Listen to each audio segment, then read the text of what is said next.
নমস্কার বন্ধুরা, প্রতিদিন দুপুরের মতো আজকেও চলে আসলাম ছোট্ট একটি ভিডিও নিয়ে।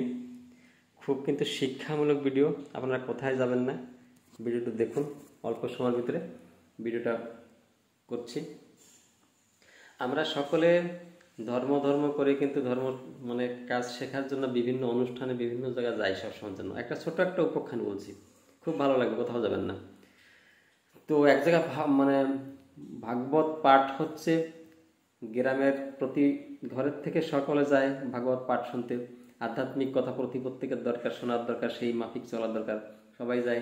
তো এক পরিবারেতে তারা দম্পতি দুজন আছে, তারা কখনো যায় না। তো পাশের একজন বললো, তোমরা কেন যাও না ভাগবত শ্রবণ করতে? অনেক বলার পরে ঠিক আছে আজকে যাব, যে কথা বললো। তার স্ত্রীকে বললো যে সকাল সকাল সব কাজ সেরে নাও, আজকে কিন্তু ভাগবত শুনতে যাব। তো সকাল সকাল সন্ধ্যায় খেয়ে দিয়ে বেরিয়ে পড়লেন দুজন ভাগবত শুনতে। বিভিন্ন বিষয়ে আলোচনা হচ্ছে, মহাভারতের কথা থেকে আলোচনা, দ্রৌপদীর বস্ত্রহরণ থেকে আরম্ভ করে কুরুক্ষেত্রের যুদ্ধ, বিভিন্ন বিষয়ে আলোচনা হচ্ছে ওখানে ভাগবতের ভিতরে। কুরুক্ষেত্রের যুদ্ধ, কৌরব পাণ্ডবদের ভিতরে, ভাইদের ভিতরে কেমন গন্ডগোল হলো, কিভাবে কি সমাধান, অনেক অনেক বিষয়ে কিন্তু বিশেষ বিস্তারিত আলোচনা ভাগবতের ভিতরে হচ্ছে। তো সবাই পুরো সুন্দরভাবে শুনছে। যারা এসছেন নূতন, তারাও কিন্তু খুব মনোযোগ দিয়ে শুনছেন। শুনে টেনে যথাসময় তারা চলে গেল বাড়িতে। বাড়ি গিয়ে তারা শুয়ে পড়ল। সকালবেলায় সেই বাড়ির গৃহকর্তা বললেন তার স্ত্রীকে যে আমরা তো কখনো ভাগবত শুনতে যাইনি, তো কালকে যে ভাগবত শুনলাম তুমি কি বুঝলে ওর থেকে বলো তো। স্ত্রী বলল, আমি যা বুঝেছি আমি ঠিকই বুঝেছি। কি বুঝেছো তুমি? আমি বুঝেছি দ্রৌপদীর 5টা স্বামী থাকা সত্ত্বেও সে সতী। তো আমার এবার কি করা লাগবে আমি কিন্তু বুঝেছি, ঠিক আছে।